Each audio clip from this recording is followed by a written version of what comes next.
Hey, what's going on, guys? It is your boy Jordan, and today I'm going to be talking about season 1 of Scream, the TV series. Now, as always, I'm going to get into the main cast. There's a lot of cast. Obviously, it's a TV show, but I'm going to just start off with the main three. The main three being Willa Fitzgerald as Emma Duval, Bex Taylor-Klaus as Audrey Jensen, and John Carna as Noah Foster.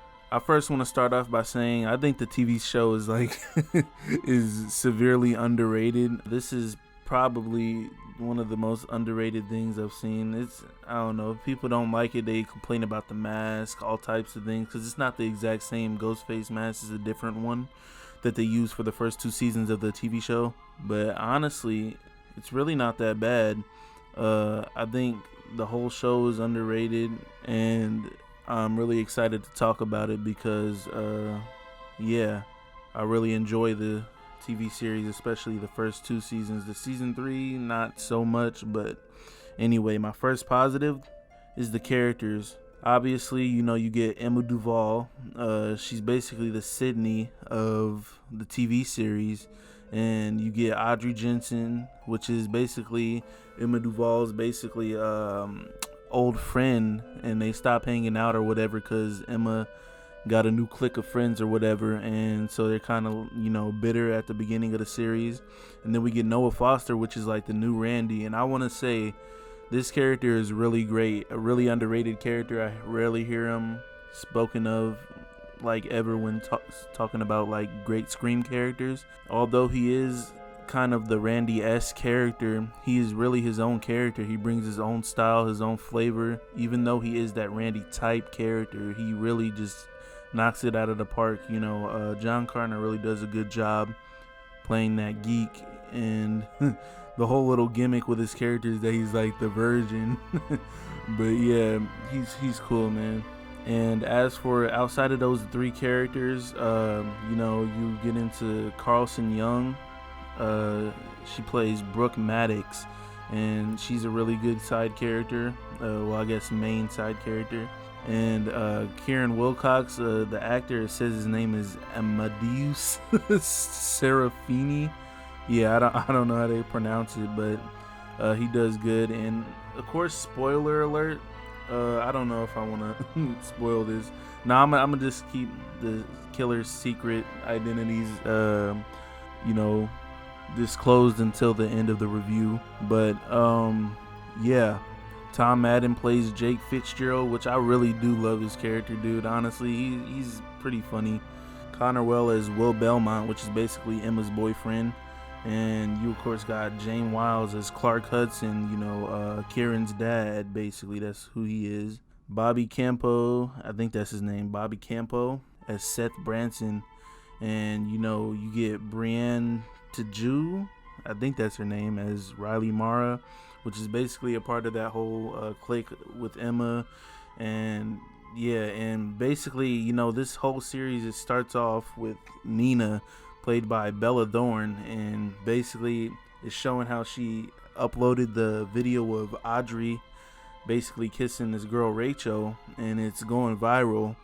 And basically, if you watch the show, you see that the killer kills Tyler, throws his head in the pool, and then kills Nina, and it starts off this whole thing again, because Lakewood has this whole history of being basically Murderville because of Brandon James, the legend of Brandon James. And that's what this whole series is basically about. Season 1 through 2 is the legend of Brandon James.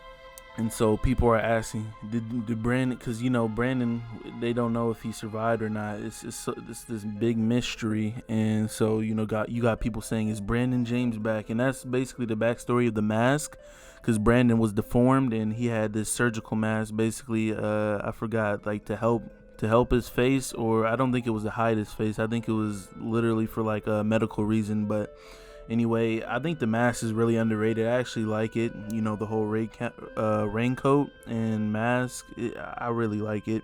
And of course, the big positive, the huge positive, is the kills are really great.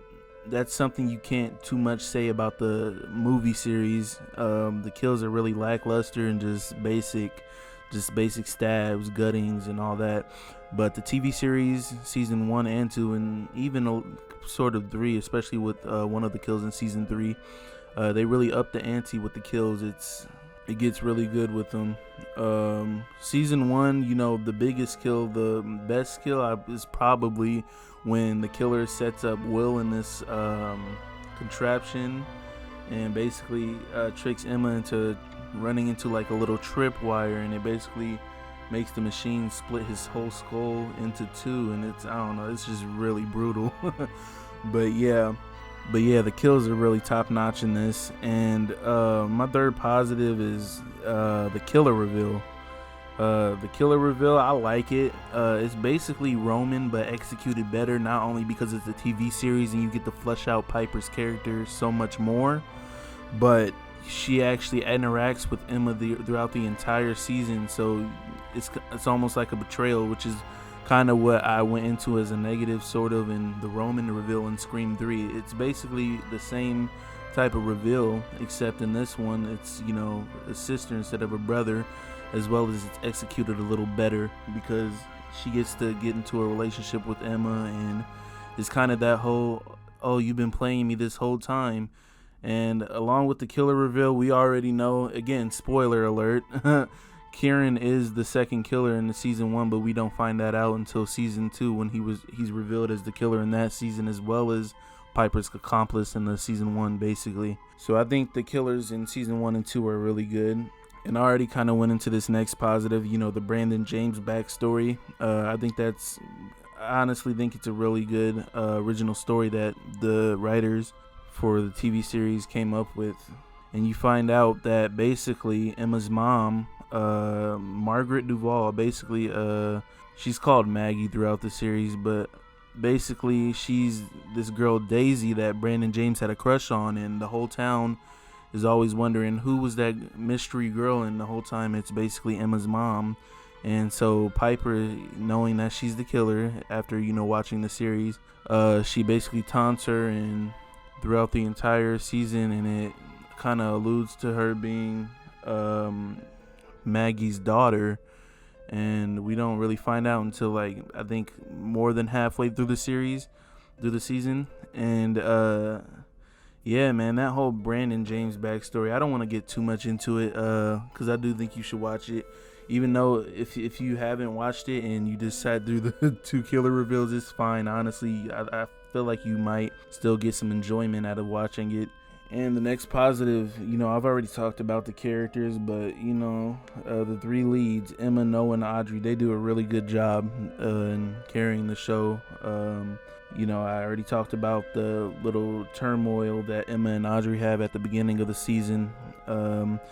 They kind of resolve it and become best friends again, basically. And Noah is Audrey's best friend, so they all become real tight and all that.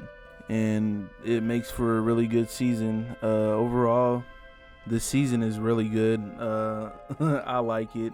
And that's basically it for the pros. I don't really have that many cons either.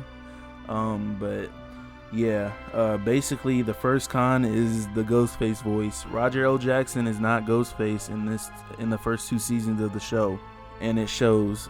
The voice sometimes, it's good, but sometimes it sounds a little corny, and then some of the lines are a little corny sometimes. It just sounds really funny for some reason. I don't know, but I like it. It's okay, but it would have been a lot better if it was Roger L. Jackson's voice. Even with the different masks, it would have been a little better. And then the last little negative is, basically the killer inconsistencies. You already know if you watch the first 2 seasons that Piper and Kieran are the killers in season 1. And this is also going to be kind of a negative for season 2 whenever I review it. But basically, you already know these 2 are the killers, and then when you look back on it and rewatch the series, you're like, okay, this person's the killer, or maybe it's like a scenario where okay, she couldn't have done that just now, she just sent a text, and we know Kieran's basically doing this. So I don't know, it's just kind of weird. Even with the whole Will and Piper in the garage of them, and it's Kieran, she still, whenever she wakes up alone, she acts basically as if she's not the killer. You would think if she woke up alone You would think that she wouldn't even got knocked out since she's in cahoots with Kieran. Like, I don't know, it's just inconsistent sometimes, and it's like, okay, Piper is literally by herself right now. She shouldn't be acting like this. There's nobody around to see her acting like a victim, so why is she doing that right now? But anyway, that's all I have for like the negatives, and yeah, that basically caps off the review for this season. And again, I said it's underrated. If you haven't watched it, definitely give it a try. If you have watched it and maybe didn't like it at first, maybe rewatch it. Give it another try. With that being said, I think I'm gonna give it a 3.5 out of 5. It's a really good TV show, good season, and that's my ranking for it. But yeah, that's it for this video. Do not forget to like, comment, and subscribe, and hopefully you watch the video through. And yeah, you guys, you have no idea how much that means to me. That drastically gets my video out there to more people. So definitely don't forget to like, comment, and subscribe. And that's about it. See you in the next one. The next one's either going to be a season 2 review or a Halloween 2018 review, because I want to review it before Halloween Kills comes out. But anyway, this has been your boy Jordan, and I'll see you in the next one. Bye.